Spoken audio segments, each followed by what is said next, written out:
નમસ્કાર મિત્રો, બધાને જય શ્રી કૃષ્ણ। આજે આપણે મેંદાના લોટ વગર કે ઘઉંના લોટ વગર, લોટ બાંધ્યા વગર કે પૂરી વણ્યા વગર એકદમ ક્રિસ્પી પૂરી તૈયાર કરીશું। આ પૂરીને તમે ટ્રાવેલિંગમાં પણ સાથે લઈ જઈ શકો છો। લાંબા સમય સુધી કરકરી રહે છે અને ટી ટાઈમ સ્નેક તરીકે પણ ખૂબ જ મજાની લાગે છે।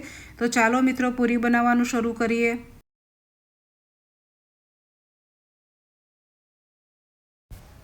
પૂરી બનાવવા માટે સૌપ્રથમ મેં 1 વાટકી પાણી લીધું છે। ઘરમાં રહેલી કોઈ પણ 1 વાટકીને સેટ કરી લેવાની છે। હવે આ પાણીને આપણે ઉકળવા માટે મૂકી દેવાનું છે અને તેમાં આપણે અડધી ચમચી મીઠું નાખીશું। ત્યારબાદ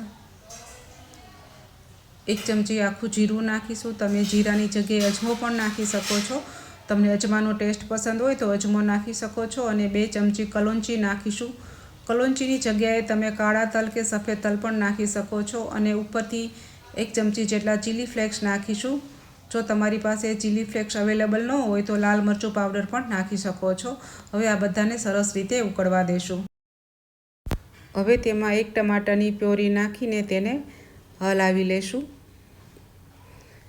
ટમાટરની પ્યોરીને તમે સ્કીપ પણ કરી શકો છો, પણ ટમાટર નાખવાથી પૂરીમાં સરસ ખાટો એવો ટેસ્ટ આવશે। હવે આ પાણીને ખૂબ ઉકળવા દેવાનું છે। હવે ઉકળતા પાણીમાં ચોખાનો લોટ નાખીશું। જે વાટકીથી પાણી લીધું હતું તે જ વાટકીથી ચોખાનો લોટ લેવાનો છે। હવે સરસ રીતે હલાવી લેશું, ફટાફટ હલાવી લેવાનું છે। ગાંઠ ન પડે તેનું ખાસ ધ્યાન રાખવાનું છે। લોટ અને પાણીનું પ્રમાણ સરખું રાખીશું તો લોટ ખૂબ સરસ વ્યવસ્થિત બંધાશે। આને સતત હલાવતા રહેશું। લોટને આ રીતે પ્રેસ કરીને ફેરવતા રહેવાનો છે, જેથી તેમાં અમુક ગાંઠો રહી ગઈ હશે તો પણ ભાંગી જશે। લોટ વ્યવસ્થિત બંધાશે તો પૂરી પણ સરસ વ્યવસ્થિત બનશે। મિત્રો, તમે ઘઉંના લોટની અને મેંદાના લોટની તો ઘણી બધી પૂરી બનાવી હશે, પણ એકવાર આ રીતે ચોખાના લોટની પૂરી જરૂર બનાવજો। પૂરી એકદમ કરકરી બને છે, ખાસ કરીને બાળકોને તો ખાવાની ખૂબ જ મજા આવે છે। એકવાર જરૂર ટ્રાય કરજો। લોટ તૈયાર થઈ ગયો છે। હવે તેને ઢાંકણ ઢાંકીને 5 મિનિટ માટે રેસ્ટ આપીશું। હવે એક પ્લેટમાં લોટને કાઢી લેશું। લોટને 5 મિનિટ માટે ઢાંકીને રાખ્યો હતો, જેથી લોટ થોડો સ્મૂથ થઈ ગયો છે અને ઠંડો પણ થઈ ગયો છે।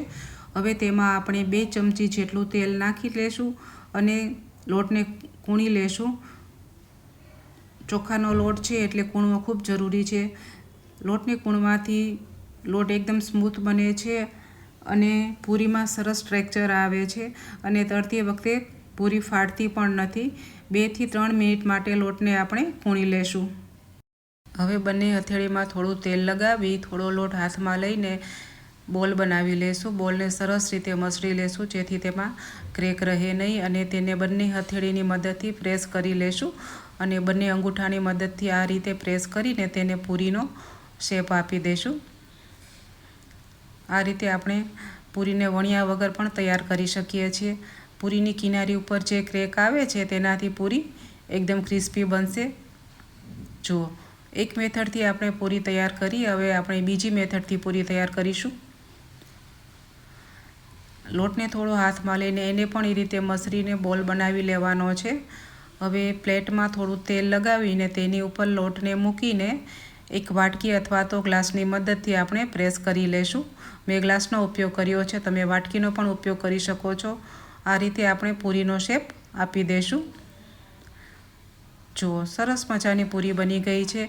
મેં તમને 2 મેથડ બતાવી છે, તમને જે પસંદ હોય તે એ મેથડથી તમે પૂરી બનાવી શકો છો। હવે પૂરીમાં એક ચપ્પુની મદદથી ક્રેચ પાડી લેશું, જેથી પૂરી ફૂલશે નહીં અને એકદમ ખસ્તા બનશે। આ રીતે આપણે બધી પૂરી તૈયાર કરી લેશું। આપણે બધી પૂરી તૈયાર કરી લીધી છે। 1 વાટકી લોટમાંથી આપણે 2 પ્લેટ પૂરી તૈયાર કરી છે। હવે પૂરીને આપણે ફ્રાય કરી લેશું। હવે મધ્યમ તાપ ઉપર એક પછી એક પૂરીને પેનમાં નાખી દઈશું। પેનમાં સમાય તેટલી પૂરી નાખી દેવાની છે। ગેસની ફ્લેમ કેટલી રાખવી એ ખૂબ જ મહત્ત્વનું છે। જો મિત્રો તમે હાઈ ફ્લેમ ઉપર પૂરીને ફ્રાય કરશો તો પૂરી અંદરથી કાચી રહી જશે। લો ટુ મીડિયમ ફ્લેમ ઉપર જ પૂરીને ફ્રાય કરવાની છે। હવે ગેસની ફ્લેમ ધીમી કરીશું અને પૂરીને ફેરવી લઈશું। ધીમા તાપે પૂરીને ફ્રાય કરવાથી પૂરી એકદમ કરકરી બને છે. બધી પૂરીને આપણે ફેરવી લઈશું અને તેને ધીમા તાપ ઉપર ફ્રાય કરી લઈશું. ગોલ્ડન બ્રાઉન રંગની થાય ત્યાં સુધી તેને ફ્રાય કરવાની છે. ચોખાના લોટને લીધે આ પૂરી એકદમ કરકરી બને છે. જો તમને પણ કરકરી પૂરી ખાવાની પસંદ હોય તો આ રેસીપી ચોક્કસ ટ્રાય કરજો. આ ચોખાના લોટની પૂરી કેવી લાગી તે કોમેન્ટ કરીને જરૂર જણાવજો અને ચેનલને સબસ્ક્રાઈબ કરવાનું બિલકુલ ભૂલતા નહીં. આપણી પૂરી ગોલ્ડન બ્રાઉન રંગની થઈ ગઈ છે. હવે તેને આપણે બહાર કાઢી લેશું. આપણી ચોખાના લોટની કરકરી પૂરી એકદમ તૈયાર છે. બાળકો હોય કે મોટા હોય બધાને આ કરકરી પૂરીનો ટેસ્ટ ખૂબ જ પસંદ આવશે. એકવાર બનાવી જોશો તો તમને વારંવાર બનાવવાનું મન થશે. જો મિત્રો તમને મારી રેસીપી પસંદ આવી હોય તો વિડીયોને લાઇક અને શેર જરૂર કરજો અને ચેનલને સબસ્ક્રાઈબ કરવાનું બિલકુલ ભૂલશો નહીં. ફરી મળીશું એક નવી રેસીપી સાથે.